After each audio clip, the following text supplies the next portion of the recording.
Mungkin kita tak tahu cara dia kan, tapi hari ini automatik rasa macam memudahkan. Saya dapat ia memudahkan kedua pihak lah.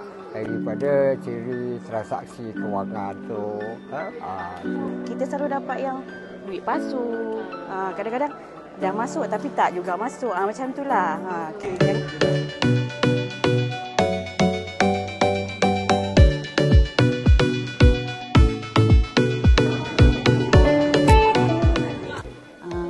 MPAG lah, terutamanya untuk bagi peluang kepada kami yang berniaga, yang kita ni orang lama yang biasa-biasa gitu kan, yang tak pandai. Contoh sebulan puasa saya memang berniaga martabak, orang semua tak pakai cash, semua nak pakai QR. Jadi muncullah jiran tetangga sebelah yang menggunakan QR. Jiran sebelah lah dapat membantu kami sebab dia orang bayar secara QR. Saya rasa saya buat hari ini, yang lepas-lepas kita tak tahu, mungkin kita tak tahu cara dia kan, tapi hari ini automatik rasa macam memudahkan kan. Selama lebih faham kan, sebab kita dah dengar taklimat.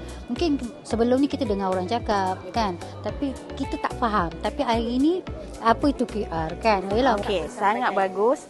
Orang kata banyak manfaat yang kita dapat pada hari ini. First time lah saya hadir ke program ni. Okey, dengan ada cashless ni dia amat memudahkan kepada kita. Jadi orang kata kalau ada dapat cash pun kita tak payah pergi ke bank, dia terus transfer masuk ke kita punya akaun terus. Selamat. Sebab sebelum ni ada masuk Thai Festival, kita selalu dapat yang duit palsu. Kadang-kadang dah masuk tapi tak juga masuk. Macam itulah. Yang ni sangat memudahkan dan rasa puas hati sangatlah. Bagi saya adalah yang ketiga, tak silap saya. Sebelum ni daripada pra-Ramadan yang lepas, daripada Bank Muamalat. Sebelum itu ada daripada Agrobank dan Maxis. Dan ini yang saya yang ketiga lah.